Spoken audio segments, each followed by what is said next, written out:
Simple complex compound এই তিন ধরনের বাক্যের মধ্যে ট্রান্সফরমেশন করতে গেলে সবার আগে শনাক্ত করতে হয় কোশ্চেনটা কোন সেন্টেন্সে আছে, এবং এটা শনাক্ত করার খুব ইজি একটা ওয়ে আছে।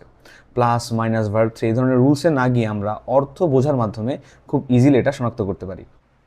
Simple equal to independent, complex equal to independent and dependent, compound equal to independent and independent. Simple সেন্টেন্সে সবসময় একটি ইন্ডিপেন্ডেন্ট ক্লজ থাকে। এর মানে সিম্পল সেন্টেন্স এর অর্থ প্রকাশের জন্য অন্য কোনো বাক্যের বা ক্লজের সাহায্য নেয় না। Example, she plays all day. এই বাক্যটি অর্থ প্রকাশের ক্ষেত্রে অন্য কোনো বাক্যের উপর ডিপেন্ড করছে না। এবার কমপ্লেক্স সেন্টেন্সের একটি উদাহরণ দেখলে বোঝা যাবে, if you study hard you will pass the exam. এখানে সেন্টেন্সের প্রথম অংশটি সম্পূর্ণ অর্থ প্রকাশের জন্য পরের অংশের উপর নির্ভর করছে। ইফ ইউ স্টাডি হার্ড, এরপর কি? You will pass the exam. এই ক্ষেত্রে ইন্ডিপেন্ডেন্ট ক্লজ ডিপেন্ডেন্ট ক্লজ আগে পরে হতে পারে, যেমন she studies hard because she wants good grades.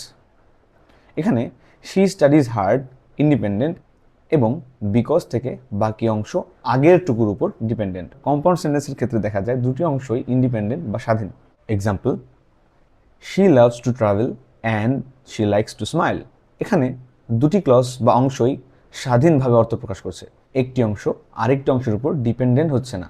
Hopefully আজকের পর থেকে তোমার জন্য সিম্পল কমপ্লেক্স কম্পাউন্ড শনাক্ত করাটা আরও ইজি হয়ে যাবে।